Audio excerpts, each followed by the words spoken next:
It was a bitterly cold night in Fayetteville, West Virginia, December 24, 1945.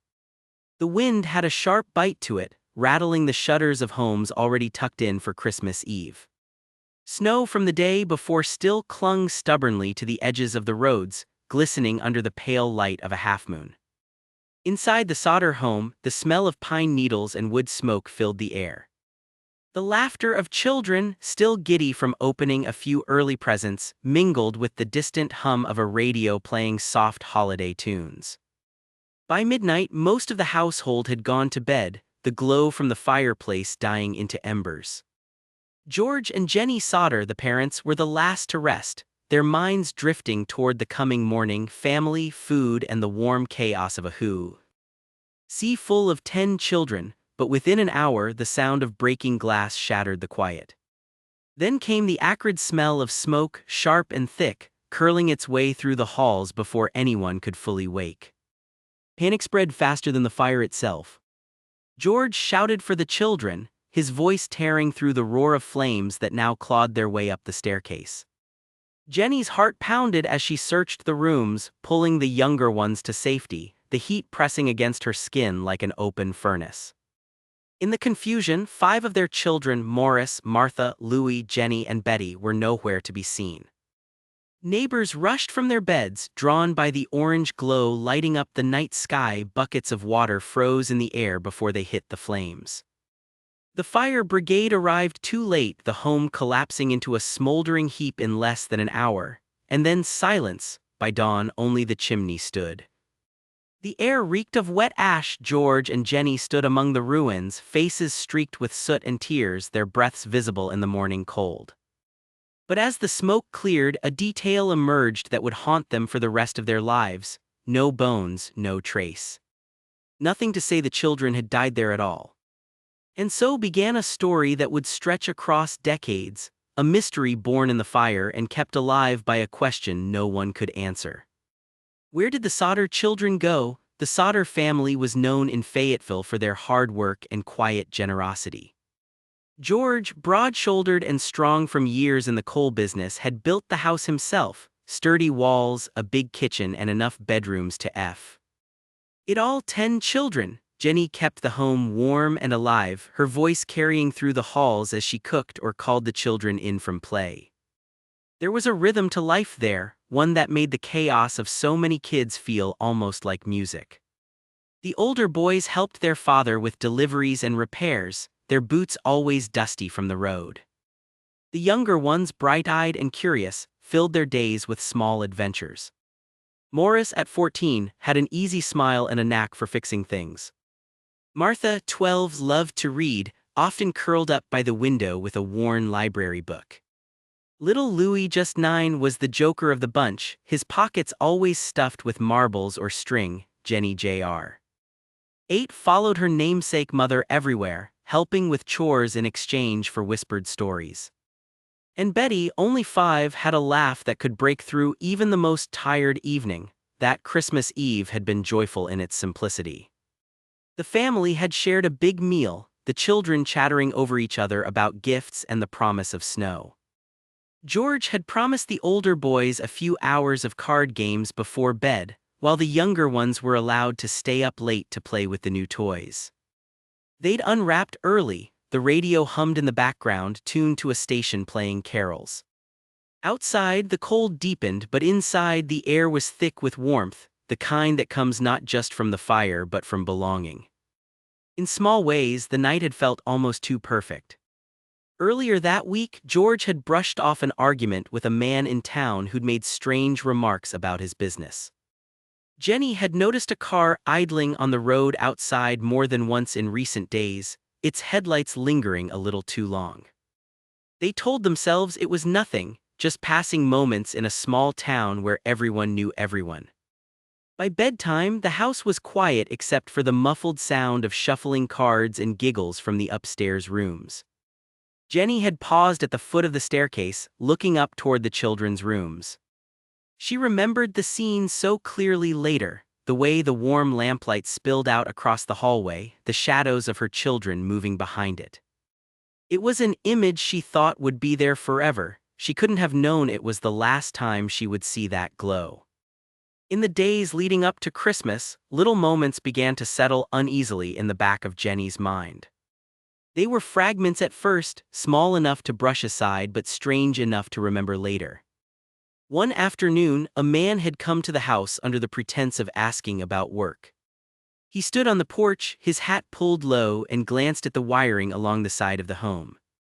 "This," he said, tapping the siding with his finger, "will cause a fire someday." His tone was flat, almost rehearsed. George told him the wiring had been inspected recently, declared safe, and shut the door. But the man's eyes, Jenny recalled, lingered too long before he turned away. Not long after, another man appeared in town selling life insurance. When George refused, the salesman's polite mask slipped. He leaned in just enough for his words to carry weight. "Your house will go up in smoke and your children will be destroyed." George had dismissed it as an ugly bluff. People talked tough in the coal towns, resentments ran deep. Still, it was the kind of sentence you didn't easily forget. Then there was the car. It was an older model, dark with no obvious damage, parked just far enough down the road to seem casual. But each time Jenny happened to glance outside, whether she was hanging laundry or sweeping the porch, it was there. Once she thought she saw a figure sitting in the driver's seat watching. She told herself it was coincidence. After all, Fayetteville was small. People stopped by roadsides for all kinds of reasons. Even the children noticed little oddities. Martha told her mother about a man who had been asking around in town about the Sodders, wanting to know where they lived. Louis mentioned seeing someone in a long coat standing by the edge of their yard after dusk, but when George went to check, no one was there. These moments came and went like faint ripples on the surface of a pond, there, then gone, leaving only a quiet disturbance underneath. No one wanted to give shape to the fear, not yet. In the safety of their home, with the smell of pine and cinnamon filling the air, it was easier to believe that strangers and shadows were just passing through, but something had already begun to move toward them, slow and deliberate, and it was only a matter of nights before it arrived. It was just past 1 in the morning when Jenny woke with a start. At first, she couldn't place why. The night was silent except for the low hum of the wind against the siding. Then she heard it. A soft thud like something hitting the roof, followed by a rolling sound. She sat up listening, but the noise faded into the stillness. She almost went back to sleep, but the faint smell of something burning reached her nose.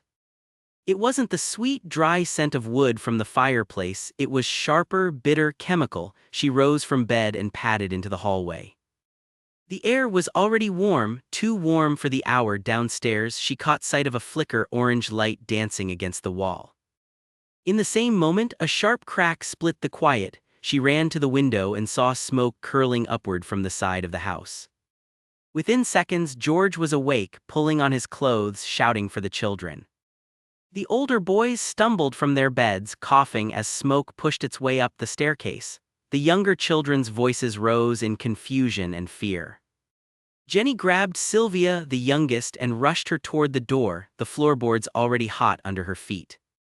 George managed to get 4 of the children outside, Marion, Sylvia, and the 2 older boys, before the stairs became a wall of flame. Behind that wall, Morris, Martha, Louis, Jenny, Jr., and Betty were still inside. He tried to push forward, but the heat hit him like a wave. His skin prickled, eyes stinging, lungs seizing with each breath of smoke. Outside, the cold air bit at their faces, snow crunching under bare feet as the family gathered in the yard. George's shouts were raw, desperate, as he searched for a way back in. The ladder he always kept propped against the house was gone. The truck he used for work wouldn't start, even though it had run perfectly earlier that day. The fire roared now, swallowing the roof, the windows exploding one by one. The glow lit the entire yard, the shadows of neighbors rushing across the snow as they arrived, drawn by the sight of the blaze. Jenny stood clutching Sylvia, watching in numb disbelief as the home she had built her life around burned down in less than 45 minutes. When the final wall collapsed inward, there was no sound from the upstairs bedrooms. Only the crackle of fire and the whistle of the wind through the skeletal remains. In that moment, something lodged deep inside George's chest, a question that would never let him rest. How could a fire consume everything and leave nothing behind? The first hours after the fire were a blur of shouting, running, and the frantic pounding of boots in the snow. Neighbors gathered in the yard, their breath hanging in the cold air, faces pale from the glow of the still smoldering ruin. Someone ran to the nearby tavern to use the phone, but the operator didn't answer. Another tried the fire station, only to find the lines slow and tangled, forcing messages to be passed from one man to another before anyone could be dispatched. By the time the volunteer fire brigade arrived, hours later, the Sodder home was nothing more than a low, smoking pile. George and Jenny begged them to search for remains, clinging to the hope that even the smallest sign of the children might be found. The men picked through the debris with shovels, their boots sinking into the soggy ash. But nothing turned up, no bones, no scraps of clothing, no proof that 5 young bodies had been lost inside. Word spread quickly through Fayetteville. Friends brought blankets and coffee, their voices low, as though speaking too loudly might shatter what little strength was left in the family. The older Sodder children, faces blackened with soot, moved restlessly from one end of the yard to the other, refusing to stay still. Marion, the eldest daughter, tried to help her mother, wrapping her arms around her when Jenny's knees buckled. The sheriff arrived mid-morning, notebook in hand, his brow furrowed as he took in the scene. He asked the same questions over and over: what time they had gone to bed, who had been in the house, whether anyone had seen strangers nearby. Each answer seemed to dissolve into the cold air, offering no more clarity than the smoke still curling from the ruins. The search widened to the surrounding fields and wooded edges. Neighbors formed loose lines, stepping through frost-covered grass, calling the children's names into the silent morning. Dogs sniffed at the ground but found no trail. One man climbed down into the shallow creek at the edge of the property, thinking perhaps someone had run there in panic. He found nothing but ice. By late afternoon, exhaustion settled in like a weight. The firefighters, their clothes damp from melted snow, leaned on their shovels. The sheriff closed his notebook with a quiet snap. George stood apart from the others, his eyes locked on the empty space where the ladder should have been. Every instinct told him that something wasn't right. Fires consumed wood and cloth, yes, but not flesh and bone entirely. As the last of the daylight faded, that unease began to harden into something else, a suspicion, and once it took root, it would never leave him. The weeks that followed were a slow descent into frustration. The official explanation came quickly, too quickly, in George's mind. The fire marshal declared the blaze an accident likely caused by faulty wiring, and concluded that the missing children had perished in the flames. It was neat, final, but to George and Jenny it felt like a door slammed shut before they'd even stepped inside the room. Jenny couldn't stop reading about fire victims. She contacted local crematoriums, asking how long it took for bones to be destroyed. Again and again the answer was the same: even in the hottest fires, bone fragments remain. She pored over newspaper clippings late at night, candlelight casting long shadows across the kitchen table. George watched her, torn between wanting her to rest and knowing he felt exactly the same. The townspeople's sympathy was genuine, but the murmurs began. Some said the couple was in denial, too grief-stricken to accept the truth. Others suggested that the children might have been taken, by whom no one could say. The rumors swirled like the winter wind, and each version only deepened the ache in the Sodders' chest. They tried to follow every lead. A telephone operator mentioned overhearing a strange conversation the night of the fire. A waitress in a nearby town claimed she'd served breakfast to 5 children matching the Sodders' descriptions, days after the tragedy. Each tip was a brief flicker of hope, and each time the investigation stumbled into a wall, witnesses changed their stories, addresses led nowhere. The strain began to show. George's hair seemed grayer by the month, his once steady hands trembled when he spoke to officials. Jenny moved through the house like a ghost, her voice quieter, her eyes distant. The surviving children carried their own silent weight, each one retreating in small ways, Marion spending more time at work, John avoiding the burned out sight entirely, Sylvia clinging to her mother at every turn. By spring, the sheriff hinted it might be best to let the matter rest. Sometimes, he said gently, there's no more to be found. But the words felt hollow, there were no remains, no answers. Only a void where 5 young lives should have been. George and Jenny nodded politely, but in the quiet of their home, the decision was already made. They would not stop even if the search led them in circles, even if every road turned to dust. Something had happened to their children. And they meant to find out what. It was the summer of 1952 when the Sodders decided to make their search public in a way no one in Fayetteville could ignore. George had been pacing the length of the yard for weeks, turning the same idea over in his mind until it hardened into resolve. One morning he told Jenny simply, "We're putting it on the road." Within weeks, a towering billboard rose at the edge of U.S. Route 16, its weathered wooden frame holding 5 photographs: Morris, Martha, Louie, Jenny, J.R., and Betty, faces frozen in the innocence of 1945. In bold letters, the sign declared the children missing and offered a cash reward for any information. The effect was immediate. Truck drivers slowed as they passed, families on road trips pulled over to read every word. People began stopping at the Sodder home, sometimes with sympathy, sometimes with whispered theories. There were letters too, some heartfelt, some cruel, and some so strange they lingered in George's mind long after he read them. One claimed the children were living with relatives in Florida. Another insisted they'd been taken overseas, part of some shadowy scheme. The billboard became more than an appeal, it was a statement. George and Jenny were refusing to let the world forget. Local papers photographed the sign, and soon it was being mentioned in regional radio broadcasts. The couple poured their savings into keeping it maintained, repainting the letters whenever the weather wore them down. In the evenings, George could be seen by the roadside, tightening bolts, wiping rain streaks from the children's faces as if tending to them in person. One day, a man from Charleston stopped by, saying he might know something. He described a house he'd seen years ago, far from Fayetteville, where children matching the Sodders' description were kept indoors, never allowed to play outside. His account was vivid, detailed, but when George followed the lead, the house was gone, replaced by an empty lot. Other visitors brought smaller, stranger pieces of the puzzle. A former soldier claimed he'd overheard men in a bar discussing 5 brats from West Virginia who had been picked up for a job. A retired teacher swore she'd seen a girl who looked exactly like Martha in a school photograph from another state. Most of these leads unraveled into nothing, but each one deepened the conviction in George and Jenny's hearts.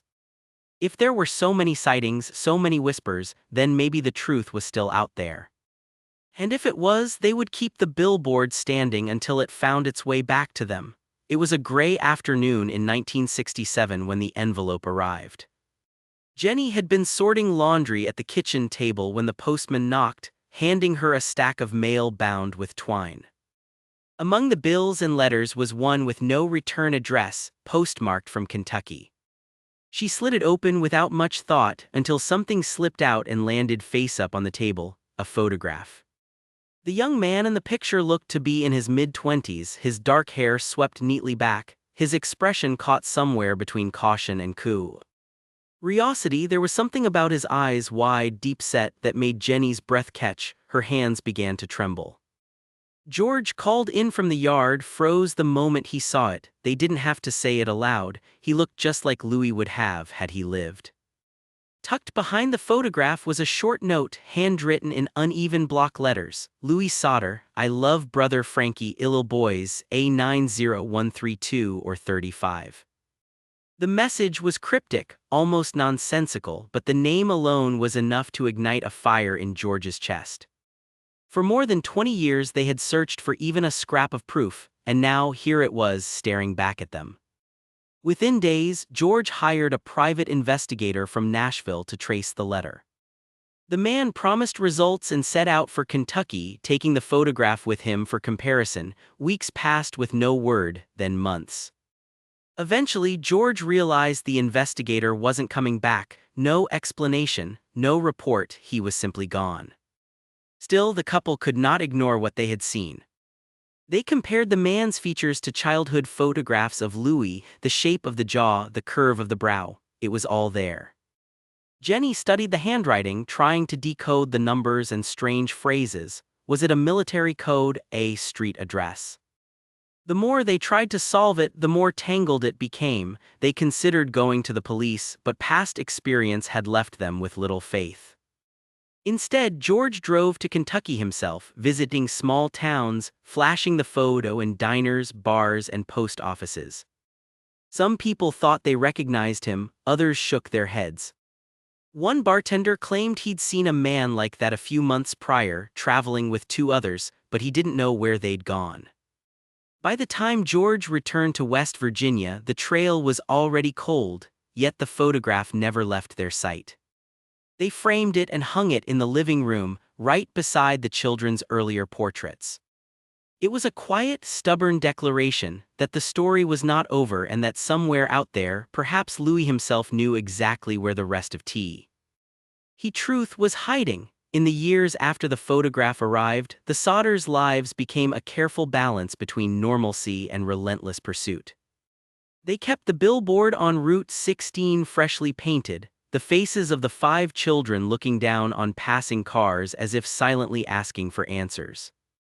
People from across the country wrote to them, some offering sympathy, others claiming to hold pieces of the puzzle. Most were dead ends. But every so often, a letter or a phone call contained enough detail to stir hope. In 1973, a woman from Houston phoned late at night, her voice trembling.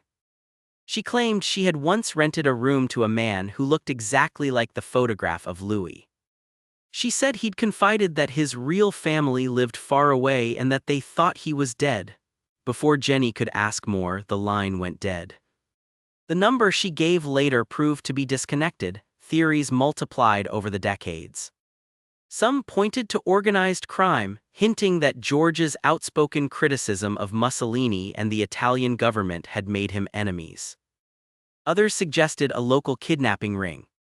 A few insisted the children had been taken by someone who couldn't have children of their own, raising them under new names. Each version came with its own cast of characters, its own tantalizing details, but never the final piece of proof. The media occasionally revived the case, especially around anniversaries.